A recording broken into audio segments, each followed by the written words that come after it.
Hello, my name is Dwayne Kimball, owner and founder of KMD 89 VA Claims Consultant, Leave No Vet Behind, and also I'm a United States Army veteran. Today I'm bringing you another video as it pertains to the VA disability compensation claims process. And today I'm going to be discussing, can you refuse a C&P exam? Okay, so we'll do a deep dive into that. But before I get into today's video, I just want to thank all our attendees that attended our last 3 veteran town hall meetings. The first town hall meeting, we asked the attendees, some of the pros and cons, ups and downs that they have been going through or noticed in the VA disability compensation claims process. In the second event, we did a quiz. We asked 30 questions, and we tested those attendees' knowledge of how much they knew about the VA compensation process. Then the third event, we did a rating decision.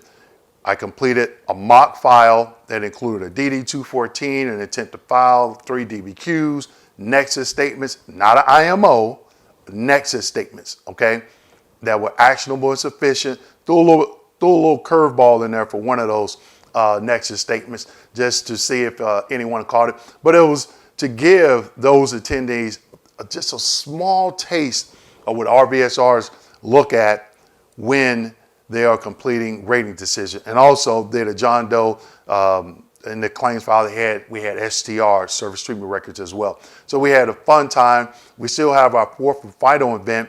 We have 3 attendees that are going to come back and do a live testimonial of what they thought about the events and what they learned, things that were different, and then just share some of their knowledge on the VA claims process as well. So with that being said, let's get into today's video. Today I'm going to be talking about, again, can you refuse a VA C&P exam? And I'll give you some instances where I refused an exam. I talked about this in other videos, and I get a lot of comments, whether by email, on YouTube, and veterans say, well, I checked the FDC box, I had a nexus statement, and I heard you say you didn't go to your exam. But they missed why I didn't go because of what evidence that I had. So I'm going to clarify that today. And also, in doing so, I'm going to point out some inconsistencies that I've seen amongst RVSRs, because a lot of veterans have shared, their stories and rating decisions and comments and questions about, hey, I did this with this DBQ, my doctor looked at this, and this happened, okay? So I'm going to point out some inconsistencies, okay? Got a couple of slides, and as you know, I love showing slides. We weren't going to do any today, but I did a little bit of research and some of my other content that I put together for some other videos. So I want to share that to help explain the reasons, one, why I didn't go to my C&P exams. Is, by no means am I telling anyone they shouldn't go or they should go, okay? You have to make that decision on your own. I'm just pointing out some inconsistencies, and do you have to go? If you opted not to, okay, that's up to you, all right? But that being said, let's jump into slide number 1. Here, in slide number 1, you can see that I have some items highlighted in red, and then I have some information. I have a couple of X's, okay? So I'm not going to read the entire M21 reference. You have it. It pertains to telehealth, C&P, and tele-mental health examination, okay? Now, as of March 1st, 2021, the VA brought the DBQs back, okay? They have them on their website. I think, I'll put the link to all the DBQs in the description section, okay? I'm not going to say where the description section is at. I've said it many a times in other videos. You just have to click that button, and you'll see I provided a lot of information in my description section of this particular video and other videos as well, okay? So it says, first item I have highlighted in red, important. When reviewing DBQs or medical examination reports prepared by private non-VA providers, via means of telehealth, tele-mental health by video, okay, for the purposes of determining adequacy for rating purposes, exercise prudent judgment by, and these are instructions for the RVSR, okay, applying the general assessment principles discussed in, and I have another M21 reference there. Copy it, go out and do the research, look at it. I looked at it earlier today, and I would recommend that you go and read that as well. All right. Considering the credibility and probative value associated with variables disclosed in the DBQ report to include the clinician's knowledge of the claimant's relevant history. Remember that, clinician's knowledge of the claimant's relevant history. Length of time the clinician has treated the veteran. Length of time the clinician has treated the veteran, and extent to which medical records and or other records were reviewed and considered. Okay, let's talk about that. Now, they state length of time clinician has treated the veteran, the records that were reviewed, okay? And this is where I'm seeing the inconsistency, all right? Veterans have submitted DBQs, let's just say for increases, okay? You're service connected for migraines at 30%. You had a rating decision granted that 30% 5 years ago. In between that 5 years, your symptoms have gotten worse. And now it's starting to affect your employment. You're taking more time off work. You go to your private doctor. He or she fills out a DBQ. They look at your DD-214 and confirm that you are a veteran. You take the rating decision showing that you are service connected for migraines at 30%. And you may have some evidence from work, showing that you missed some days off of work, okay? Then you have a disability breakdown letter that also shows you're service connected for migraines at 30%. Your private doctor reviews all that evidence. Let's just say you've been seeing this doctor a couple of weeks or a couple of years, okay? And that M21, that's with their part of their instructions. Not saying that's a criteria, just for RVS officers, something for them to look at, okay? Complete the DBQ, you submit it to the VA. Now, for all intents and purposes for this video, let's just say that DBQ is actionable and sufficient for rating purposes, meaning all the information on that form is completed correctly. It is actionable and sufficient. And you submit it to the VA. And then you get a call one day from QTC, LHI, VES services, or whomever is conducting that exam that the VA wants you to have. And you're like, wait a minute. I did a DBQ. What's the problem? And you refuse to go to that exam because you don't want there to be any conflicting medical evidence. It's a claim for increase, so you're already service connected. Why would that doctor need to see anything before that rating decision, like, treatment and service or something? Because the VA has already created that link because you're already service connected for it, right? So the private doctors looked at everything from the last rating decision that granted the migraines up until the present day. And they scheduled you an exam. And you said, nope, I'm not going to that exam because I don't want there to be any conflicting medical evidence right with the evidence of record. Because if I go see your doctor, 9 times out of 10, there's going to be something totally different, okay? And you refuse that exam. Now, in my opinion, if everything is correct, you should be getting a rating decision in the mail, granting that particular condition. Now, as I stated before the first slide, I talked about my situation as it pertains to why I didn't go. That example I just gave you, that's what happened to me. Okay, and that's the reason why I did not go. I was already service connected. My doctor didn't need to look at my STRs from service because the VA has already done that and they've granted me that benefit. Why does he or she need to go back and look at any of that information? They didn't. I gave them everything that I had from the rating decision that granted the benefit up until the present time.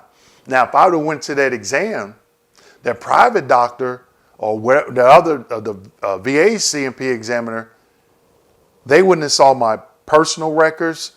The only thing they would have saw was my rating decision. That was it. So they had less information to review than my own doctor. Now, I never, in there it says, in the M21, one of those bullet comments, it says length of time. That doctor that I would have went to see, that they wanted me to go see, that would have been my first and last time ever seeing that doctor. Okay? First and last time. So that's the reason why I didn't go. Again, I'm not saying you should or you shouldn't. But then on the flip side of that, I've been seeing other veterans do pretty much the same thing that I did. And they get a rating decision from the VA saying, we are not service connecting you or granting you an increase because your doctor didn't look at your claims file. Now, in this instance where it's an increase, why would your doctor need to look at your entire claims file? Because you're already service connected. Okay, so again, they don't have to go back and look at, your STRs. Now, I'm gonna throw a twist. Let's just say you're not service connected and you go to your private doctor to have them to do a DBQ, let's just say for migraines. Now that claims folder is going to play a role in it because what's in that claims folder? Your service treatment records or anything else. But let's just say you have all that information. So your private doctor that's completing your DBQ, if you have a copy of your STRs and this is your first claim for migraines and there's nothing else in your folder, then you basically have a copy of everything that's in your folder. If you got the DD-214, your service treatment records, and this is, let's say, for example, your first claim for migraines. But every claim is different. There's going to be some twists and turns, but you have to think what you're doing with their claim. I tell people, get a copy of your claims folder. Veterans are dragging their feet because if you have a copy of that claims folder and you take, a DBQ to your doctor and you just show them that disc, then they can say, yep, I thumbed through it, I reviewed it, and everything we're talking about is a moot issue. Okay, but veterans still are lackadaisy about submitting that request. Okay, so that leads me to the next slide. Slide number 2. And in slide number 2, one thing on the DBQs that you will find is a clinical findings evidence review. And it's sort of tied to that first slide that I showed you about the M21. Okay, so it says evidence review.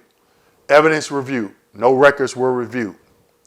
If that box is checked, depending on what it is, they might schedule a C&P exam, but what I've been seeing, regardless of what you submit, whether it's right or wrong, they're scheduling it anyway, okay?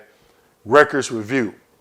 Doctors check that. What records were reviewed? If you got a copy of your claims folder, then you can have your doctor say, hey, just thumb through this, but I printed out some pertinent information, but they can outline everything there. And this is, I haven't looked at every DBQ. I took this one from the PTSD review DBQ, but I've seen the DBQ for the back and that's on there. And so I must assume that all DBQs that were uploaded to the VA's website on March 1st, 2021 of this year has this section. It may be a different section, but it'll have clinical findings. I'm sure I didn't go through all of them to see if they had it, but I'm pretty sure they do.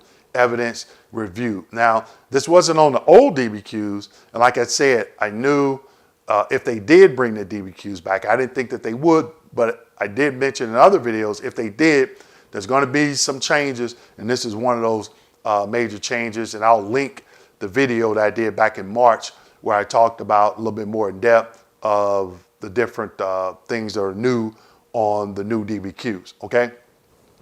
So in conclusion, 1, why haven't you got a copy of your claims file? I've showed my claims file, the 2 volumes.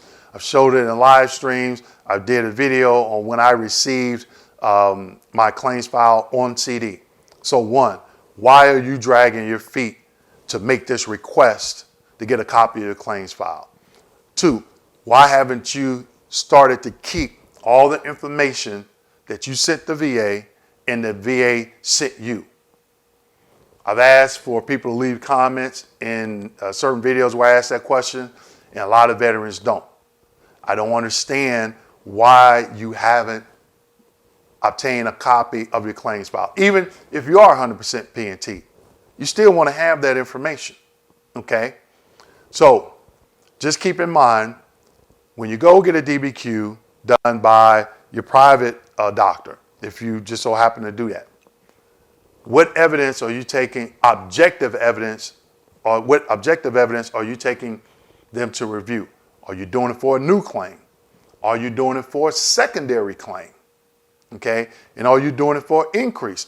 If you're doing it for a secondary claim, again, I don't see why, just the same as an increase, you're doing it for a secondary claim. Why would the doctor need to look at your STRs? Because you're claiming it's secondary. You're saying that I didn't have this condition in service, but another service-connected condition has aggravated the condition I have now. So what would they probably need to see? I'm thinking DD-214, service treatment, not service treatment records, but DD-214, the rating decision that granted service connection for the primary diagnosis that you're claiming that secondary condition to, and a summary disability breakdown letter, and maybe any other information that you may have. So your private doctor will have that information because you're going to have it, okay? But their doctor may not have it. Their doctor may decide to do, I'm going to do an ACE exam. I have enough information. And those exams, I don't like, because at least pick up the phone and call a vet, because there could not be some information in there that's pertinent that may be able to grant service connection or that increase. So I'll leave you with this. Request a copy of your claims file, okay? Take that piece of it out of that RVSR's hand for them to say, nope, your doctor didn't look at this. Now, could you possibly win it if your doctor did look at something? Because in AM21, it didn't state they had to review the entire claims file.